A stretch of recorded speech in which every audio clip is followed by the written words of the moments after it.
My son, give me your heart. Kailangan pala ang nagmamay-ari ng puso mo, walang iba kundi ang Diyos lang. Palapakan nga po natin ang Panginoon. Amen. Hallelujah. My son, give me your heart and let your eyes keep to my ways. Kailangan ang nakaupo sa pinakasentro ng puso mo, walang iba kundi si Kristo. Amen. Kailangan walang ibang nagmamay-ari ng puso natin kundi ang Diyos, kundi si Kristo. Hallelujah. Could you say amen? Basahin natin yan sa Tagalog, anak. Sabi po sa Tagalog, huwag kang maiinggit sa mga makasalanan. Hello? Kaya huwag natin kaingitan yung mga makasalanan. Amen. Buti pa sila. Hallelujah. Mayayaman sila. Kung minsan ganun. Buti pa sila. Marami silang bahay. Buti pa sila. Marami silang sakit. Huwag mong kaingitan daw ang makasalanan. Buti sa amen. Hallelujah. Bakit? Sabi ko dyan. Bagkus, igalang mo si Yahweh habang ikaw ay nabubuhay. Hallelujah. Verse 18, kung magkagayon, ay gaganda ang iyong kinabukasan. Amen. Kapag natutunan nating igalang ang Diyos, kapag natutunan nating mahalin ang Diyos, kapag natutunan tayong sumunod sa kalooban ng Diyos, ang sabi diyan, gaganda ang iyong kinabukasan. Naalala ko rin po yung sinabi ng Lord sa Aklat ng Hope. Sabi po doon, sumang-ayon ka sa Diyos, makipagkasundo ka sa Kanya, ang buhay mo'y gaganda at magiging maginhawa. Ibig sabihin, ang kalooban ng Diyos ay gumanda ang buhay natin. Amen? Ang kalooban ng Diyos ay maranasan mo ang magandang buhay.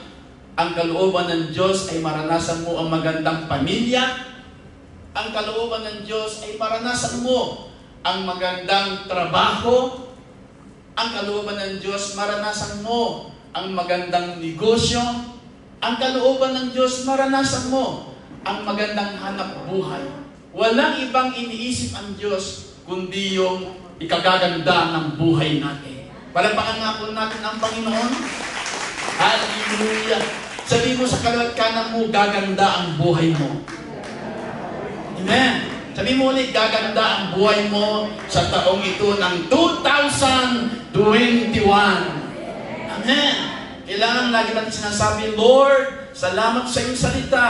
Nagaganda ang buhay ko sa taong ito ng 2021. Lahat ng iniisip ng Diyos sa ating maganda. Amen? Ang sabi sa Deuteronomy, titira kayo sa mga magagandang tahanan. Hallelujah! Titira kayo sa mga magagandang lungsod, sabi sa Deuteronomy. Titira kayo sa mga magagandang tahanan na hindi ninyo ipinagawa. Isa lang ang nag-amen. Naniniwala pa po tayo na pwede tayong bigyan ng Lord ng bahay na maganda? Amen. Magdi-desire naman tayo, kailangan ang desire mo yung maganda na. Amen. Magdi-desire ka lang naman sa Lord, kailangan ang desire mo yung maganda na, dahil ang Diyos mismo, ang dinidesire niya sa iyo, ang iniisip niya sa iyo, ay magandahin. Kaya huwag kang mag-iisip ng pangit. Hello? Walang ibang iniisip ang Diyos sa atin kundi maganda. Kaya ang sabi dyan, sa verse 18 ng Proverbs chapter 23, hallelujah, kung magkagayon, ay gaganda ang iyong kinabukasan. Hallelujah. Verse 19, anak, maging matalino ka at pag-isipan mong mabuti ang iyong buhay. Tingnan nyo, kapag nangungusap ang Lord, laging may kalakip na relasyon. Anak, ibig sabihin, may relasyon ang Diyos sa atin, may relasyon tayo sa Kanya. Amen? Anak, ibig sabihin, yan po ay tumutukoy sa isang relasyon. Ibig sabihin, ang Lord nangungusap sa iyo na may relasyon. Sabi niya, anak, maging matalino ka. at pag-isipan mong mabuti ang iyong buhay. Ang mga Kristiyano, ang mga born again, matatalino. Palapakan po natin ng Panginoon. Hallelujah. Nung wala pa tayo sa Lord, lagi tayong nagagansyo. Lagi tayong naisanin, di ba? Kung sa amen, nung wala pa tayo sa Lord, lagi tayong naisahan ng kaaway. Hallelujah. Lagi tayong nagagansyo ng kaaway. Bakit? Wala tayong wisdom noon eh. Pero ngayon nasa Lord ka na, meron ka ng karunungan, meron ka ng wisdom, kaya ang kaaway, wala nang magagawa sa buhay mo. Palapakan po na natin ng Panginoon. Hallelujah. Sabi ng Proverbs, anak, maging matalino ka at pag-isipan mong mabuti yung buhay. At alam po natin na ang nagbibigay ng katalinuhan sa atin walang iba kundi ang salita ng Diyos. Hello? Kaya tayo nag-aaral ng salita ng Diyos, kaya tayo nakikinig ng salita ng Diyos para magkaroon tayo ng kaalaman sa salita ng Diyos. Hello? At pag mayroon tayong pinapasok na kaalaman sa salita ng Diyos, magkakaroon tayo ng karunungan sa lahat ng ginagawa natin. Kaya hindi tayo mapapahamak, bagkus magtatagumpay tayo sa buhay. Hallelujah. Kaya hindi po nasasayang yung pagdalo po natin dito tuwing araw ng linggo. Hello? Tuwing araw ng midweek, hallelujah, ng mentoring class, hindi nasasayang po yung pagdalo natin dito sa church. Bakit? Dahil nagkakaroon tayo ng kaalaman sa salita ng Diyos. Yun ang kailangan ng tao ngayon, yung kaalaman at karunungan sa salita ng Diyos. Kaya sabi ng Proverbs chapter 23 verse 19, anak, maging matalino ka at pag-isipan mong mabuti ang iyong buhay. Hallelujah. Verse 20, huwag kang makikisama sa mga lasenggo at sa masiba sa pagkain. Medyo matalas yung word. Hello? Ba't tumatawa kayo? Ayan ang salita ng Diyos. Kung sa inyo, hindi rin pala maganda yung, ano ba yung masiba? Kahit busog na tira pa rin ng tira. Hello? Kaya kung isa may na-impatyo. Sis, brad, ang sakit ng tiyan ko. Ay paano? Busog na tira pa ng tira, inuminto. Kaya kailangan natin ng disiplina. Anong sabi kanina? Buy the truth and do not sell it. Get wisdom, discipline, and understanding. Hello? Pag busog ka na, tama na. Huwag mo nang ipilit. Kasi kung makakapagsalita ng yun dyan, maawa ka. Hindi ko na kaya, busog na ako. Hello? Kaya ang sabi doon sa Tagalog, balik mo sa Tagalog, matindi yung word tumatawa tayo pero totoo. Huwag kang makikisama sa mga lasenggo at sa masiba sa pagkain. Matindi yung word na yan. 21, pagkat sila'y masasadlak sa kahirapan. Totoo po yan dahil naranasan ko po yan wala pa ako sa Lord. Pinatuto ko nga dati sa church, wala pa ako sa Lord. Hindi pa ako born again. Talagang araw-araw nasa barkada ako. Araw-araw mga kasama ko, mga lasenggo, mga adik. Kaya wala. Taghirap ang buhay ko noon. Hindi ako makapagsuot ng pantalon. Hindi ako makabili ng bagong damit. Sabi ko nga, nung pinatuto ko, wala ako. Hindi ako makapagsuot ng relo. Ang orasan ko, yung araw. Pag nasa gitna na yung araw, sabi ko, alas 12 na, uuwi na ako, kakain na ako. Ganun ang buhay ko noon. Taghirap, wala. Bakit? Wala ako sa Lord noon. Wala ako sa Diyos noon. Ganun ang buhay ng tao pag wala sa Diyos. Pero salamat sa Diyos. Dahil nung nakilala ko siya, nung isinuko ang buhay ko kay Kristo, binago niya ang buhay ko. Palampakan po natin ang Panginoon. Kaya sabi sa kanyang salita, if anyone is in Christ, he is a new creation. The old has gone and the new has come. Ang sinumang nakipag-isa kay Kristo, sabi sa 2 Corinthians 5:17, ay isa ng bagong nilalang. Hallelujah! Wala nang dati niyang pagkatao, siya'y bago na. Maging yung buhay mo, babaguhin ng Lord.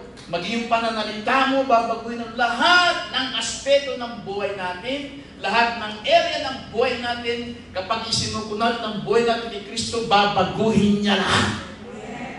Could you say amen? Kung dati nangungutang ka, pag kay Kristo ka na, hindi ka na mangungutang. Sabi sa Deuteronomy, ikaw na ang magpapautang. Woo! Para mo natin ang Panginoon. Hallelujah! Bakit? Dahil lahat ng area ng buhay natin, lahat ng aspeto ng buhay natin, babaguhin ni Kristo. Babaguhin ng Diyos. Hello? Kung dati wala ka na, pag na kay Kristo ka na, ang sabi ni Kristo, pasasaganahin niya, pagagandahin niya ang buhay mo. Kaya magugulat yung mga dati mong kaibigan. Magugulat yung mga dati mong barkada. Ikaw ba yan? Hallelujah. Ikaw ba talaga yan? Ano nangyari sa'yo? Bakit gumanda ang buhay mo? Naturalmente, kapag na kay Kristo tayo, si Kristo nagpapaganda ng buhay. Palakpakan po natin mo. Bakit hindi ka tumatanda? Sabihin naman, dati mong kaibigan, dati mong kaklase. Bakit ang ganda-ganda mo ngayon? Hallelujah. Palakpakan natin ang Panginoon. Woo! Lahat ng iyan dahil kay Kristo. Amen. Dahil araw-araw binabago tayo ni Kristo. Ang sabi sa kanyang salita, sa Colossians chapter 1, verse 17, sa kanya nasasalalay ang kaayusan ng lahat ng bagay. Ibig sabihin, lahat ng area ng buhay mo, pag na kay Kristo ka, aayusin niya. Hallelujah. Pagagandahin niya ang buhay mo. Sino ito ang gusto ng magandang buhay? Pumalapak ako ng malakas sa Lord. Naniniwala ko na wala mang isa dito sa atin ang gusto ng pangit na buhay, hindi ba? Lahat tayo nagdi-design ng magandang buhay. At mangyayari ang bagay na yan kapag lubusan natin isinuko ang buhay natin kay Kristo. Dahil si Kristo nag-aayos ng buhay, nagpapaganda ng buhay, nagpapasagana ng buhay. Kaya mapalad po tayo. Could you say amen? Dahil na kay Kristo tayo. Anong sabi sa verse 23? Pakinggan mo ang iyong ama na pinagkakautangan mo ng buhay. At huwag hahamakin ang iyong ina sa kanyang katandaan.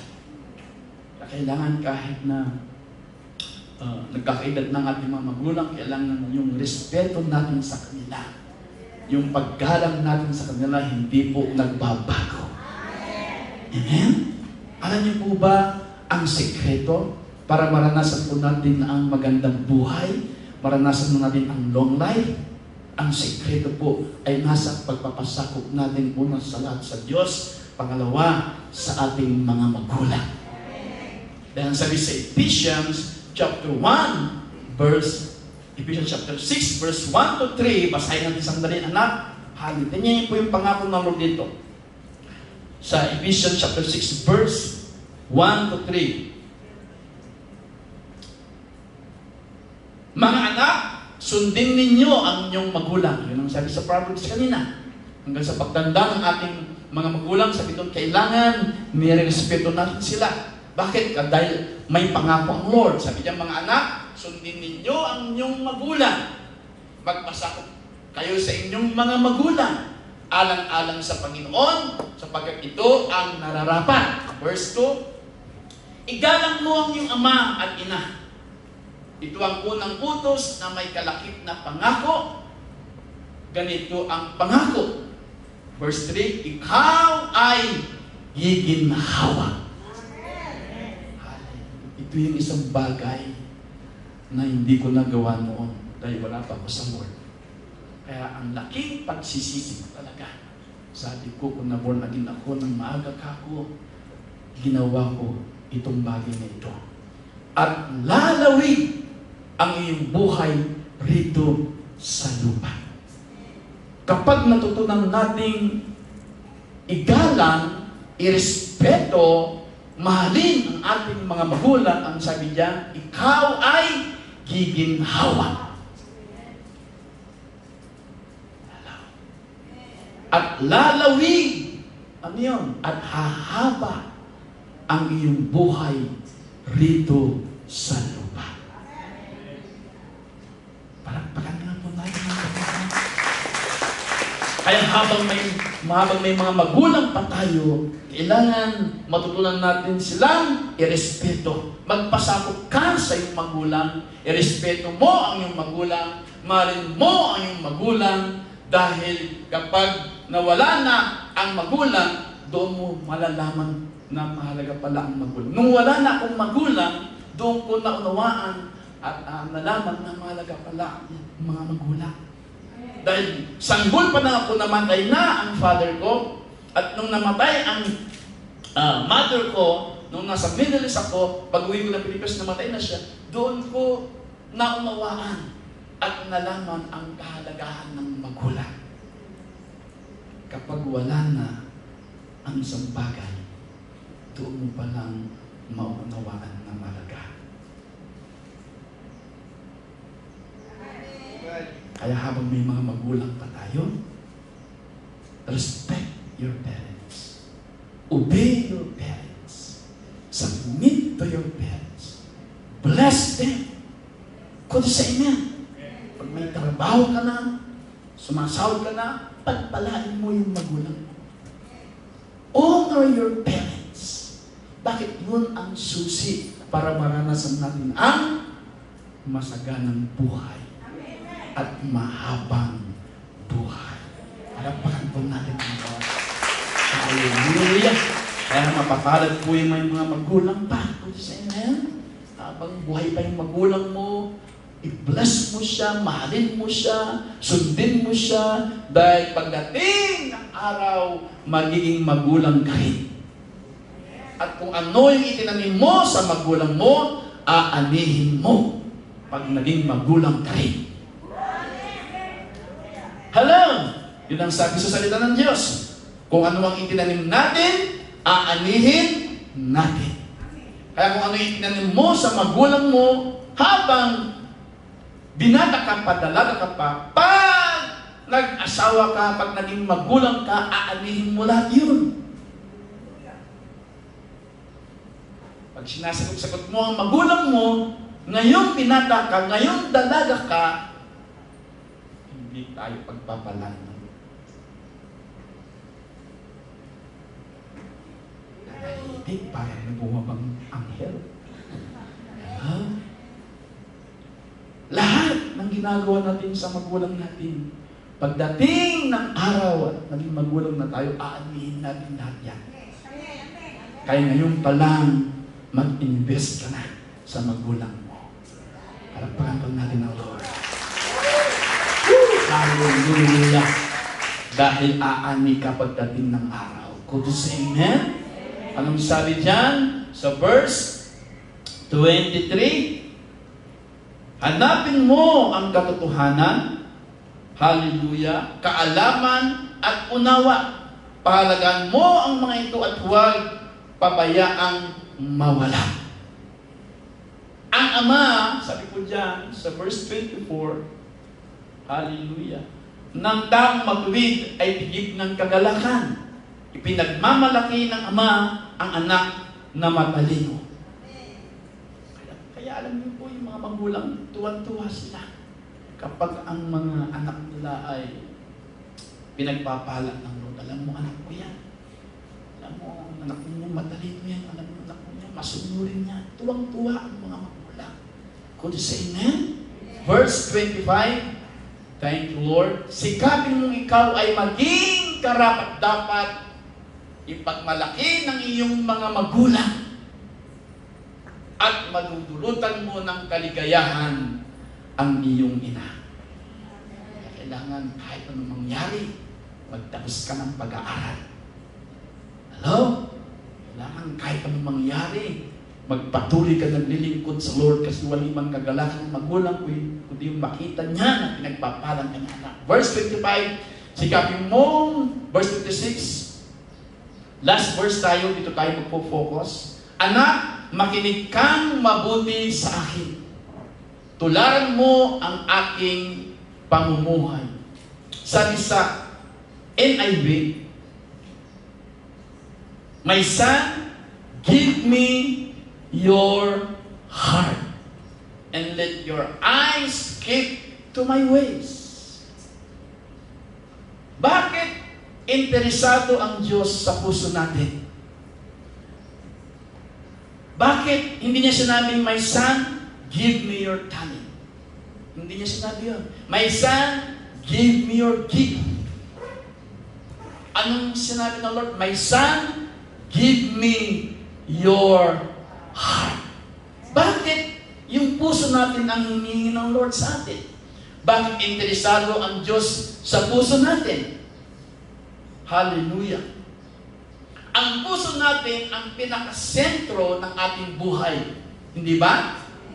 Ang puso natin ang pinakasentro ng ating buhay. Nangungusap ang Diyos sa pamamagitan ng puso natin. Hello? Nagbibigay ng direksyon ng Diyos sa pamamagitan ng puso natin. Kaya, walang ibang hiningi ang Lord sa atin kundi yung puso natin. Sabi niya, my son, give me your heart. Hello? Walang ibang hiningi ang Lord kundi yung puso natin. Bakit? Dahil ang puso natin mahalaga sa harapan ng Diyos. Could you say amen? Ang puso natin, mahalaga yan sa harapan ng Panginoon. Kapag nangusap ang Lord sa atin, nangusap siya puso sa puso. Pag nagbibigay siya ng direksyon sa atin, nagbibigay siya ng direksyon through His Word, puso sa puso. Kaya ang gusto ng Lord, yung puso natin, maibigay natin ng lubusan sa Kanya. Bakit? Kasi ang Diyos ang lumikha ng puso mo. Dapat siya ang nagmamay-ari ng puso mo. Ano pa nga natin ng Lord? Dapat si Kristo ang nakaupo sa pinakasentro ng puso mo. Dapat ang Diyos ang naghahari sa puso mo. Dahil siya ang lumikha sa puso mo. Could you say amen? Hallelujah. The most important relationship you can have in this life is with God. Because without God, you cannot do anything. Amen. Without God, you cannot overcome. Without God, you cannot win the battle. The most important relationship you can have in this life is with God. Kailangan natin ang Diyos sa panahon natin ngayon.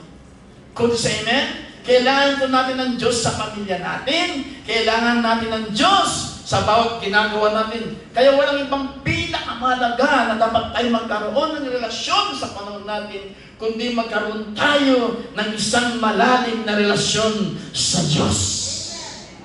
Ang hinahanap ng Diyos sa tao ngayon, hindi relihiyon, kundi relasyon.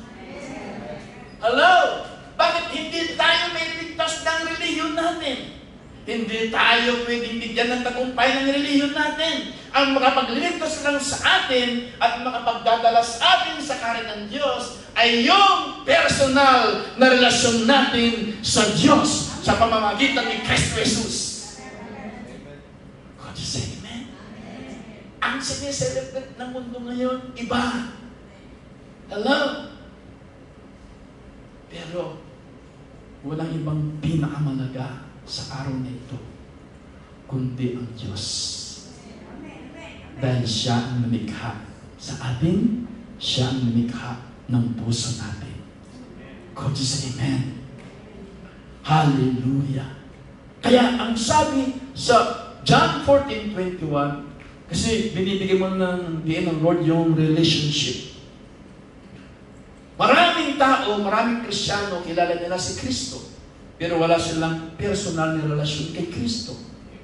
Maraming tao, maraming nagsasabi, kilala ko naman si Kristo. Pero ang tanong, meron ba silang personal na relasyon kay Kristo?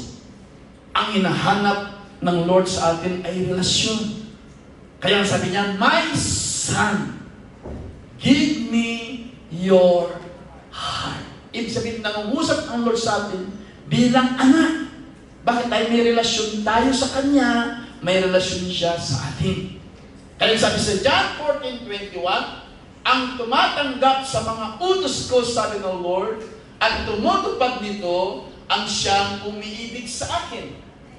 Ang umiibig sa akin ay iibigin ng aking Ama, iibigin ko rin siya, at ako'y lubusang magpapakilala sa Kanya. Relationship. Alam? Ang sabi ng Lord, ang tumatanggap sa mga utos ko at tumutupad nito, ang siyang umiibig sa akin. Ang umiibig sa akin ay iibigin ng aking Ama, iibigin ko rin siya, at ako'y lubusang magpapakilala sa Kanya. Makikilala ko ng lubusan ang Lord kapag meron kang personal na relasyon sa Kanya. Makikilala mo ng lubusan ang Lord kapag sinusunod mo ang Kanyang salita. Parang sa mag-asawa. Kaya nagiging matatag at matibay ang relasyon o ang pagsasama ng mag-asawa dahil meron silang matatag na relasyon. Hindi ba? Hindi ba? Sino rito ang mga may asawa? Itaas ang kamay. Ibig sabihin, bakit yung iba ayaw ang na may asawa? Itaas ang kamay ng lahat ng may asawa. Huwag tayong mahiya kung mayroon tayong asawa. Diba? Kung nandito lang yung asawa mo, pagagalitan ka niya. Ibig sabihin, kinakiya mo ako na asawa mo sa bibigyan. Pero sa amen? Sa mag-asawa po, kaya nagiging matatag, nagiging matibay ang pagsasama ng mag-asawa dahil mayroon silang matatag na relasyon. Ang ganda ng ni Dennis de Papilla. Hallelujah. Amen? Kaya kailangan talaga yung relasyon natin matatag, matibay. Hello? Kailangan magkaroon tayo ng malalim na relasyon sa Diyos. Kaya kapag mayroon kang malalim na relasyon kay Kristo, kapag kilala mo ng lubusan si Kristo, kahit anong mangyari, hindi ka hiwalay kay Kristo.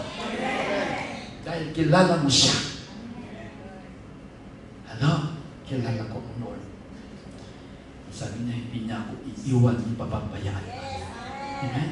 Kailangan po sa panahon po natin ngayon, ang pag-iig po natin ay yung relasyon natin sa Diyos.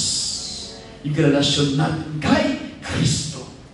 Kaya ang sabi ng Lord, hallelujah, ang tumatanggap sa mga utos ko at tumutupad dito, ang siyang umiibig sa akin. Ang umiibig sa akin ay iibigin ng aking Ama, iibigin ko rin siya, at ako'y lubusang magpapakilala sa Kanya.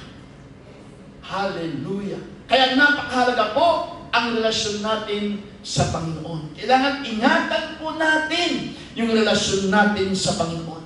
Alagaan po natin mabuti yung relasyon natin sa Panginoon. Hello? Dahil ang kaaway, gagawin niya lahat ng paraan para sirain ang relasyon mo kay Kristo. Kaya sabi sa John 10:10, the thief comes to steal, to kill, and to destroy. But I have come, sabi ng Lord, that they may have life and have it abundantly. Kaya lamang pupunta rito ang magnanakaw, sabi sa John 10:10, ay upang magnakaw, pumatay, at manira, manwasak. Ibig sabihin, ang kaaway, pipilitin niyang sirain yung relasyon mo kay Kristo. Dahil kapag nasira niya ang relasyon mo kay Kristo, sira lahat. Damay lahat. Kaya kailangan iniingatan po natin yung relasyon natin kay Kristo. Kailangan binabantayan po natin mabuti yung relasyon natin kay Kristo. Huwag kang papayag na makapasok ang kaaway sa relasyon mo kay Kristo. Dahil walang ibang iniisip ng kaaway, kundi yung mapaiwalay ka kay Kristo. Kaya sabi ng Lord, if you remain in me, and my word remain in you, ask whatever you desire, and it will be given unto you. Kung nananatili kayo sa akin, sabi ng Lord, at nananatili sa inyong aking mga salita, hingin ninyo ang inyong maibigan at ibibigay sa inyo. Relationship. Parang magulang sa anak. Kapag ang anak humingi sa magulang, automatic ang magulang, ibinibigay ka agad yung anak. Bakit? May relasyon siya sa anak niya. Pero pag humingi sa'yo, hindi mo anak, bibigay mo ba? Papaisin mo ka. Sabihin mo, hanggang mag-aaman mo. Alam, pag hindi mo anak, hindi mo bibigyan kasi wala relasyon na na-build. Di ba? Pero kapag ang magulang at kapag ang anak may relasyon, pag humingi ang anak, pahingin pera. Pahingin pambili ng sapatos. Agad-agad bumubunot yung tatay at nanay dahil may relasyon sila. Ganon din ang Diyos natin sa langit. Ganon din kay Kristo. Sabi ng Lord, kung nananatili kayo sa akin at nananatili sa inyo ang aking mga salita, hingin ninyo ang inyong maibigan at ipagkakaloob sa inyo. Ang tanong, may hinihingi ba tayo sa Lord? Ba nakangiti? Ang hinihintay lang ng Lord yung humingi tayo. Hallelujah. Could you say amen? Hindi masamang humingi. Hallelujah. Sabi ng Lord, hanggang ngayon, wala pa kayong hinihingi sa pangalan ko. Humingi kayo upang malubos ang inyong kagalakan. Mismo ang Lord na ang nagsasabi, humingi kayo sa pangalan ko. Lord, pingin pong bahay, Panginoon. Pagod na pa akong nag-uupa, Lord, bigyan niyo po ako ng bahay sa pangalan ni Jesus. Ganun. Alam niyo, ilang taon kaming nangupahan dyan sa Zamora, sa malapit sa market. 7 taon kaming nangupahan. Mr. Lane, hallelujah. Wala pang katapusan, kumakatok na yung may-ari ng apartment sa amin. Apo, jay bayad yo. Sabi ko, 29 pa lang po ma'am. Uray no, jay bayad yo. Wala pang katapusan, hindi na yung bayad ng apartment. Sabi ko, Lord, hindi pwede ito kako Panginoon. Sabi ko, ayaw ko na po ng ganito, Lord. Nagsawa ako. Sabi ko, Lord, bigay po kami ng bahay, Panginoon, kahit maliit lang. Nagkamali ako ng pagingin. Hello? Kung minsan ganun tayo, dahil kung minsan pag desperado ka na, yung hinihingi mo, hindi mo na iniisip, di ba? Sabi ko, Lord, bigyan niyo po kami ng bahay ako kahit maliit lang, Lord. Ayaw ko na maupahan. Binigyan kami ng bahay sa San Luis. Maliit nga. Kasi yun ang sinabi ko. Kaya pag hihingi tayo sa Lord, maging specific po tayo.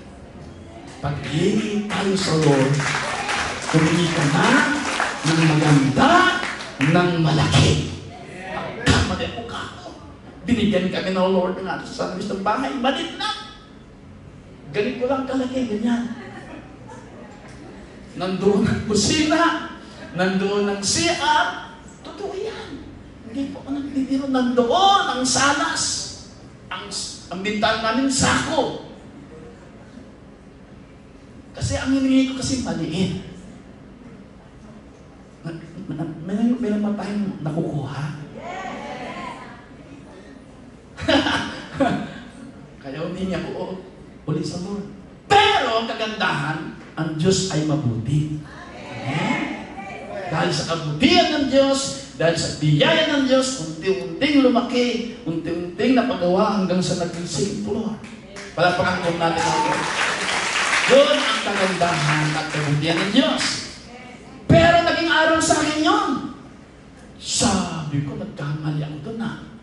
Alam niyo ba, ng Lord tumutugon siya sa hinihingi natin?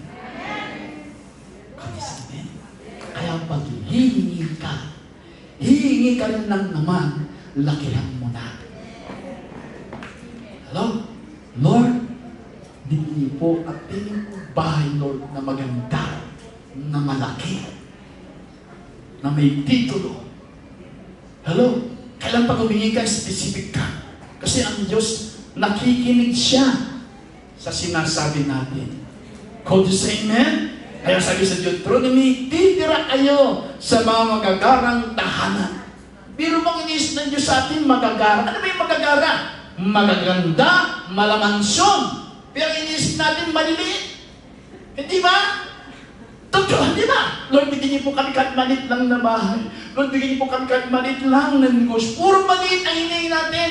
Ay samantalang iniisip ng Diyos, malalaki at magaganda. Panapanang ako natin ng Panginoon. Titira kayo sa mga tahanang gusto sa lahat ng bagay. Ngunit hindi ninyo pinaghirapan. Woo! Palapakan mo namin ng Diyos. Titira ka sa bahay na maganda. Amen. Magkakaroon ka ng mga appliances na magaganda. Magkakaroon ka ng sasakyan na maganda. Ay, niniwala ba tayo doon? With God, all things are possible. All, sabi sa Biblia, everything is possible for him who believes in God. Habang naniniwala tayo, habang nananampalataya tayo, habang nagtitiwala tayo, nananalig tayo sa Diyos na may likha ng langit at lupa, sabi niya, kaya ibigay ang lahat ng hinihingi natin. Dahil anak tayo ng Diyos. Hello!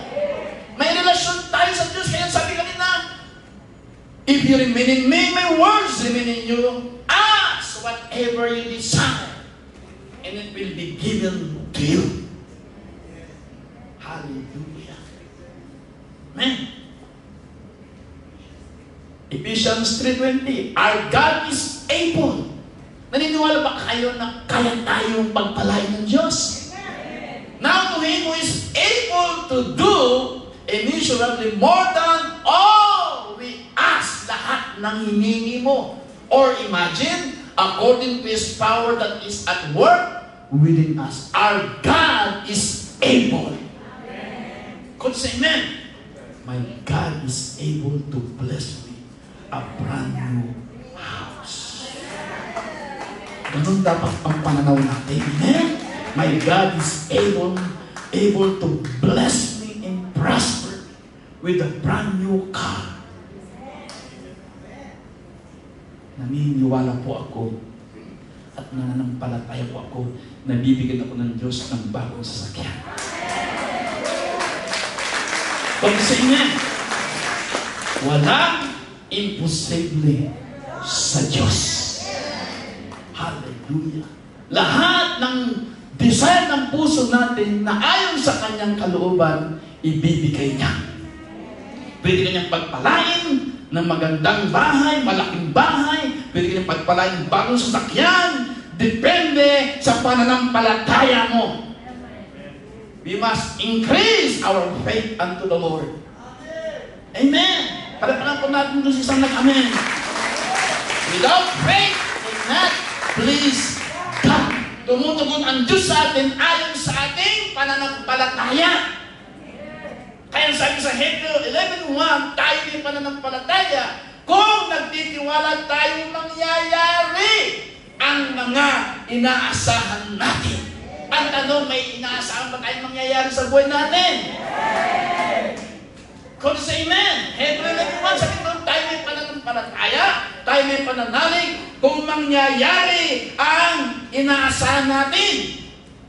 Kailangan, ang sabi yung mangyayari, yung inaasahan ko sa mangyayari yung hinihingi ko sa sabi mo nga sa alam mo, mangyayari. ang hinihingi mo sa Diyos. Amen? Tayo may pananalig kung nagtitiwala tayong mangyayari. Ang mga inaasahan kahit dapat maniwala ka na mangyayari yung bagay na ipinangako ng Diyos sa iyo at hinihingi mo sa Diyos. Lord, mangyayari, Lord, yung hinihingi ko sa iyo sa taong ito ng 2021. God just amen. Maging si Maria, ang sabi rin sa Luke 1:45, sabi doon, ng anghel kay Maria, mapalad ka, sabi ng anghel kay Maria, sapagkat naniwala kang mangyayari ang ipinasabi sa iyo ng Diyos. Mapalad ka, sapagkat nanalig kang matutupad, mangyayari ang ipinasabi sa iyo ng Panginoon. Kaya pag mayroon kang narinig na binitawan ng Lord na pangako niya sa iyo, angkinin mo kaagad. Lord, para sa akin yun. Lord, mangyayari yan sa buhay ko sa pangalan ni Jesus.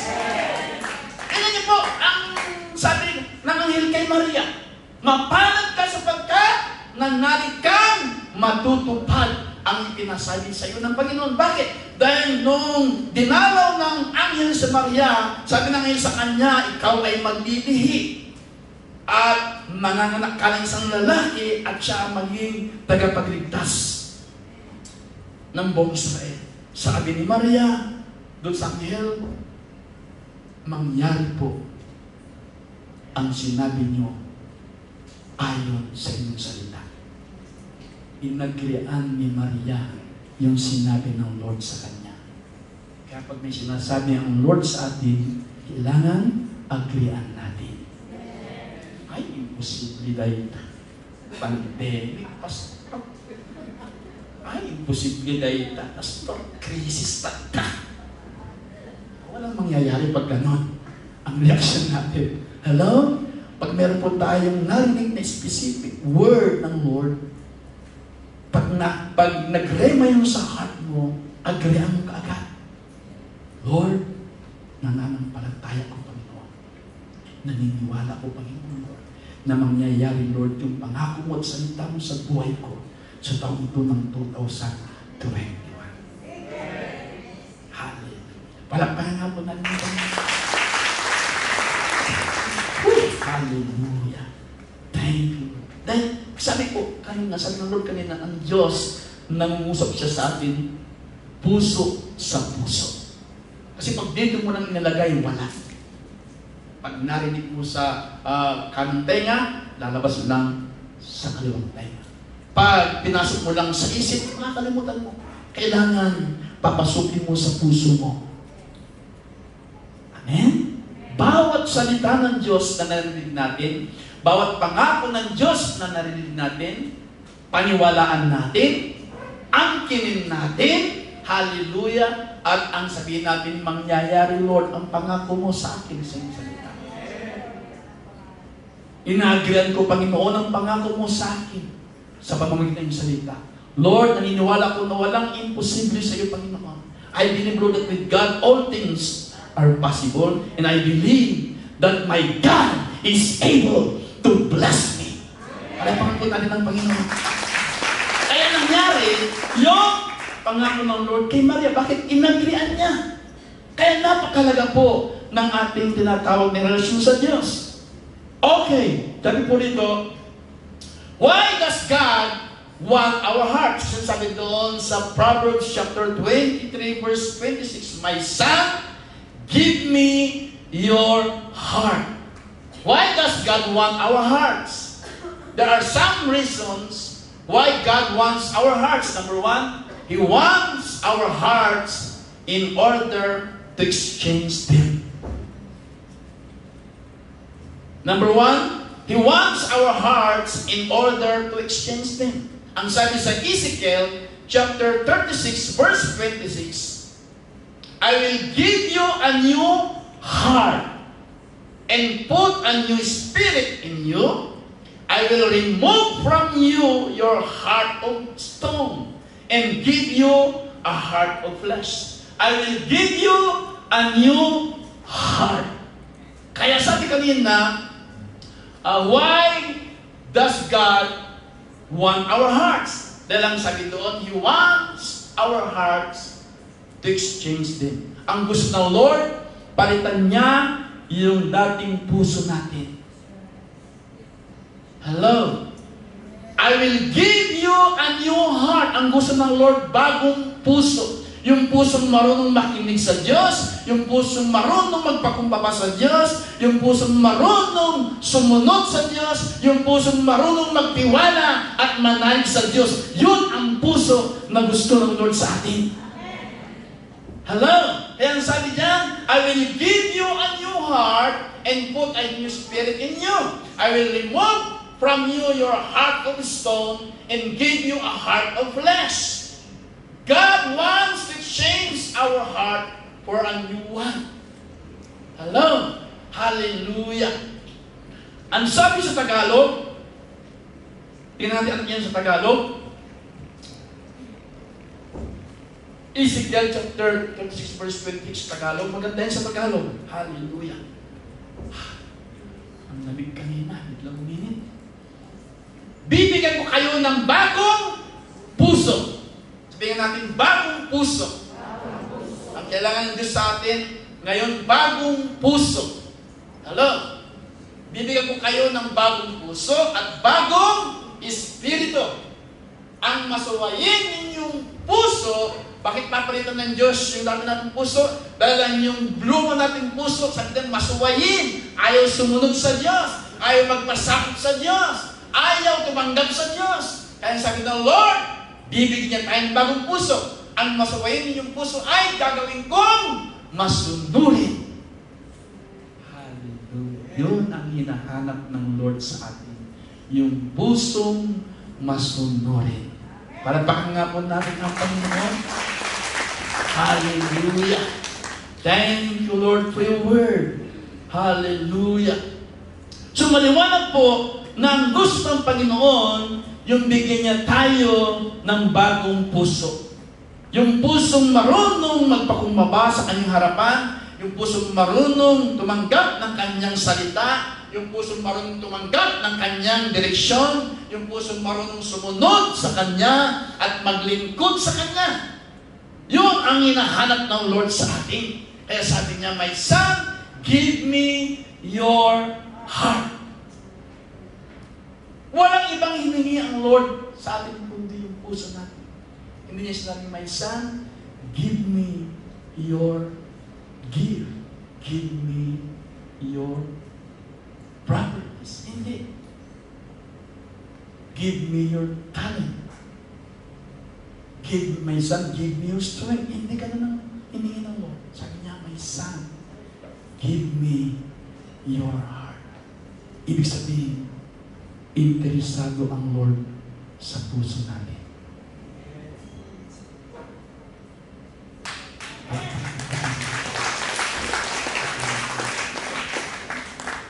Dahil kapag naibigay natin ng lubusan sa Lord ang ating puso, magagawa niya yung kalooban niya. Magagawa niya yung plano niya. Sabi ng Lord, kapag lubusan natin naibigay sa Lord yung ating puso, magagawa niya ang kalooban niya, magagawa niya ang plano niya. Lahat ng design ng Lord sa atin, magagawa niya kapag lubusan natin naibigay yung puso natin sa Kanya. Amen. Hallelujah. Kaya ang Lord, interesado siya sa puso natin. Kaya sabi sa Biblia, blessed are the pure in heart, for they will see God. Mapapalad ang may malinis na puso, sapagkat makikita nila ang Diyos. Hindi mo makikita ang Lord kapag hindi ka namuhay na may malinis na puso. Without holiness, sabi sa Hebrew 12:14, without righteousness, without holiness, no one will see the Lord. Magiging malinis lang ang puso natin kapag lubusan natin itong ibinigay sa Panginoon. Amen? Kaya walang ibang hiningi ang Lord diyan sa Proverbs 23 verse 26, kundi yung puso natin. God offers us a heart that is clean. Could you say amen? Ang ino-offer ng Lord sa atin yung pusong malinis. Sabi sa Tagalog, bibigyan ko kayo ng bagong puso at bagong espiritu. Ang masuwayin ninyong puso ay gagawin kong masunurin. Verse 57, bibigyan ko kayo ng aking espiritu upang makalakad kayo ayon sa aking mga tuntunin at masunod ninyong mabuti ang aking mga utos. Kaya, binigyan din ng Lord sa John 14:26. Sabi diyan, ngunit ang patnubay, ang Espiritu Santo. We need to acknowledge the Holy Spirit in our lives. Could you say amen? Because He is the third person of the Trinity. Ngunit ang patnubay, ang Espiritu Santo na susugin ng Ama sa pangalan ko, sabi ng Lord, diyan sa John 14:26, ang siyang magtuturo sa inyo ng lahat ng bagay at magpapaalala ng lahat ng sinabi ko sa inyo. So dalawang bagay binigyan din ng Lord. Sabi ng Lord, bibigyan ko kayo ng bagong puso at bibigyan ko kayo ng aking espiritu. Hallelujah. Hello. Kaya binigyan din sa salita ng Panginoon that when the Holy Spirit comes upon you, you will receive power. Ngunit pagbabasa inyo ng Espiritu Santo, sabi sa Acts 1:8, magkakaroon kayo ng kapangyarihan. Kung minsan, hindi natin magawa yung gusto natin gawin sa Lord dahil limitado tayo. Lord, gusto kong mag-serve sa iyo, Panginoon. Minsan ganun tayo. Pero, meron tayong pero. Ang pangako ng Lord, kapag bumaba sa atin ang kanyang Espiritu Santo, bibigyan niya tayo ng kapangyarihan. Woo! Hallelujah. Sabi mo sa kanan mo, may kapangyarihan ka. Amen?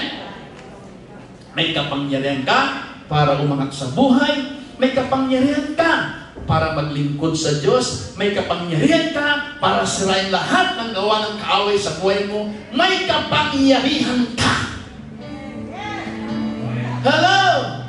Hallelujah! Kaya sabi ng salita ng Panginoon sa Mark chapter 16 verse 17 to 18, sabi ng Lord, ang mga sumasampalataya ay magtataglay ng ganitong kapangyarihan. Sa pangalan ko'y magpapalaya sila ng mga demonyo.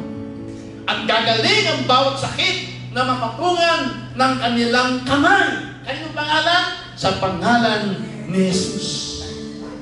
May kapangyarihan ka na inilagay ang Lord sa buhay mo. God says amen? Ang mga sumasampalataya ay magtataglay ng ganitong tanda ng kapangyarihan. Sa pangalan ko'y magpapalaya sila ng mga demonyo. Kaya kailangan palayasin mo yung demonyo ng kahirapan.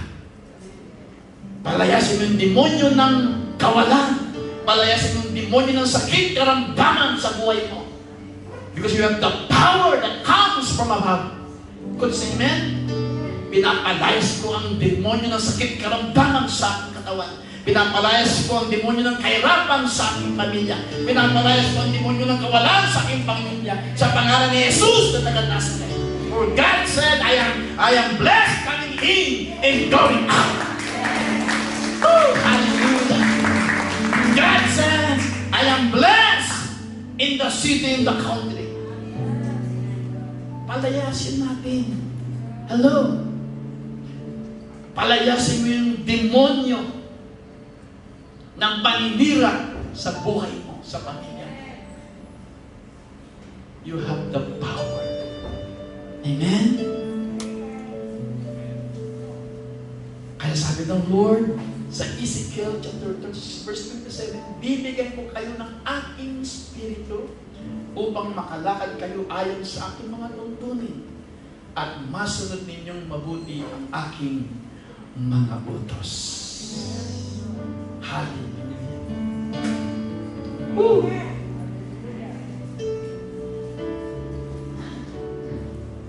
Bakit gusto ng Diyos na bigyan tayo ng bagong puso? Because our heart is unclean. Sabi sa Jeremiah 7:9, the heart is deceitful above all things and beyond cure. Who can understand it? Hello? The heart is deceitful. Bakit gusto ng Lord na bigyan tayo ng bagong puso? Kasi ang sabi sa Jeremiah 7:9, the heart is deceitful above all things and beyond cure. Who can understand it? Sabi sa Tagalog, sino ang makauunawa sa puso ng tao? Ito'y magdaraya at walang katulad. Kaya gusto ng Lord na palitan yung puso natin. And then sabi sa Jeremiah, ang puso ng tao ay magdaraya at walang katulad. Wala nang lunas ang kanyang kabulukan. At sabi sa verse 10, yan sa verse 10, anak, hallelujah. Akong si Yahweh ang sumisiyasat sa isip at sumusubok sa puso ng mga tao. Hallelujah. Ginagantihan ko ang bawat isa ayon sa kanyang pamumuhay. Wow! At ginagantimpalaan ayon sa kanyang ginagawa. Dalawang bagay binigyan din ng Lord. Ang sabi ng Lord, ginagantihan ko ang bawat isa ayon sa kanyang pamumuhay. Kailangan ang pamumuhay natin sa harapan ng Lord tama. Dahil kapag tama ang pamumuhay natin, magiging tama rin ang resulta ng buhay natin.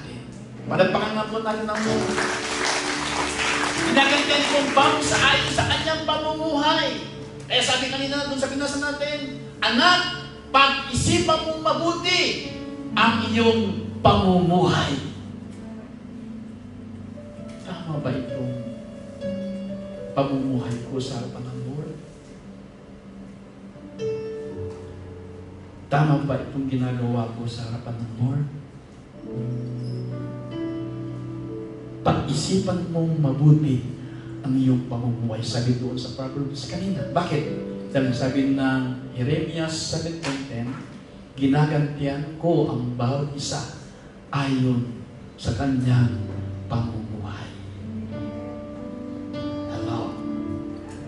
Kung ano ang katayuan natin, kung ano tayo ngayon, yan ay produkto lamang ng buhay na itinanim natin mo.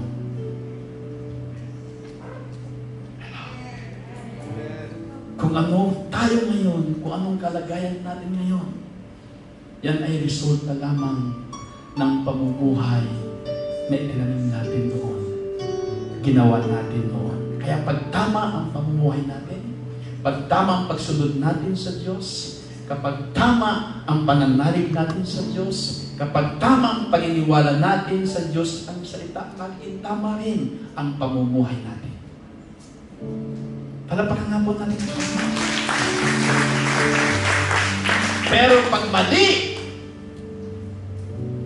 ang pamumuhay natin, mali ang pinaniniwalaan natin, mali ang mga sinasamahan natin na tao, magiging mali rin ang bunga ng buhay natin. Kaya, sabi sa salita ng Lord kanina, get wisdom, discipline in understanding. Kaya binigyan ng Lord ng wisdom. Hallelujah. Para makapamuhay tayo ng tama. Amin po ba? Hello, people of God. Hallelujah. Kaya ito yung binibigyan tingin ng Lord sa atin sa umaga. Amen. Na gusto ng Lord, ibigay mo lang sa Kanya puso. Ang gusto ng Lord, siya lang ang nakaupo sa pinakasentro ng puso. Dahil sabi sa Biblia, ang Diyos natin ay Diyos na mapanipuguin. Ayaw niyang may kaagaw sa puso natin. Hallelujah. Sabi pasalita ng Lord, ako ay Diyos na mapanibuguin. Ibig sabihin, ayaw ng Lord na meron siyang kaagaw sa puso natin. Hello? Hello? Tingnan natin yan sa Exodus chapter 20. Tingnan natin anak yan. Verse 1 to 5. Bago tayo manalangin. Tingnan po natin sa Exodus chapter 20 verse 1 to 5. Hallelujah. Thank you, Lord God, for your word. Ito ang sinabi ng Diyos. Verse 2. Ako si Yahweh, ang inyong Diyos na naglabas sa inyo sa Ehipto at umango sa inyo sa pagkaalipin. Verse 3. Huwag kayong magkakaroon ng ibang Diyos maliban sa akin. Kasi minsan meron tayong mga nagiging Diyos-Diyosan sa puso natin. Hello? Kung minsan nagiging Diyos-Diyosan natin ang material na bagay. Verse 4, hallelujah. Huwag kayong magkakaroon ng Diyos. Diyosan o kaya'y larawan o ribulto ng anumang nilalang na nasa himpapawid, nasa lupa, o nasa tubig. Sabi dyan, huwag kayong magkakaroon ng Diyos, Diyosan o kaya'y larawan o ribulto. Kaya binigyan din ng Lord sa kanyang salita noong sabi ng mga lagad niya, Panginoon, turuan niyo po kaming manalangin. Anong turo ng Lord sa kanila? Sabihin ninyo, Ama naming nasa langit. Hindi din sinabing, Ama naming nasa tukador. Ama naming nasa dingding. Kung minsan, kung saan nakalagay, hindi ba? Kaya binigyan din sa John 4:24, ang sabi sa salita ng Lord, ang Diyos ay Espiritu. Hindi sinabing ang Diyos ay bato. Ang Diyos ay kahoy. Ganun ba ang sinabi sa John 4:24? Hindi. Ang sabi sa Tagalog, ang Diyos ay Espiritu at siya'y naghahanap ng sasamba sa Kanya sa Espiritu at katotohanan. Ang Diyos natin, Espiritu. Hello? At saan lugar ka naroon, nandoon ang Diyos. Dahil Diyos natin, Espiritu, kaya sabi sa Jeremiah, chapter 23, verse 20 to 24, ang sabi ng Lord, ako ay Diyos na nasa langit, nasa lupa, at nasa lahat ng lugar. Walang makapagtatago sa akin. Palakpakan po natin ang Panginoon. Nakikita ko siya, saan man siya magpunta. Hindi pala tayo pwedeng magtago sa Lord. Hello, kahit pumunta ka sa ibang bansa, kahit pumunta ka sa probinsya, nandoon ang Lord. Walang makapagtatago sa akin, sabi ng Panginoon. Nakikita ko siya, saan man siya magpunta. Hello, pwede mong itago sa pastor mo, pwede mong itago sa leader mo, pwede mong itago sa mga magulang mo, pero hindi mo pwedeng itago sa Diyos. Dahil sabi sa amin, ang paningin ng Panginoon ay nakatuon sa lahat ng lugar at taong pinagmamasdan ang mabubuti at masasama. Our God's Spirit. Hello.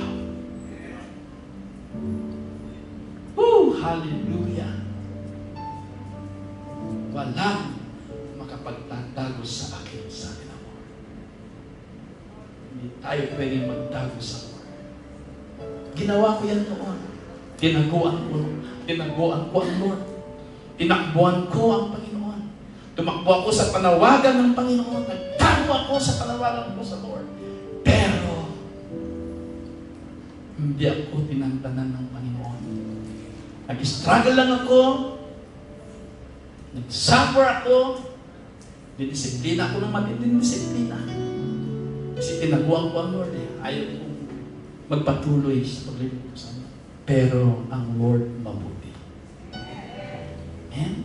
May ginamit siyang lingkod para bisitahin ako. at muli akong i-encourage na magpatuloy sa Lord. Sabi niya, Pastor Ver, sabi niya, maglingkod ka muli sa Lord. Kasi ginawa ko lang, tinakbuhan ko ang Lord. Nagtago ako, ayaw ko na.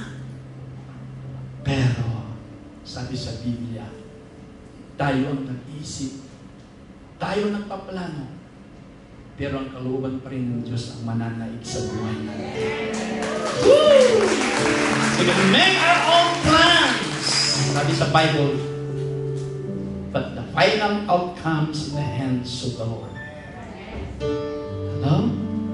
Yung plano pa rin ng Diyos ang mananaig sa buhay natin. Tumayo po tayo lahat.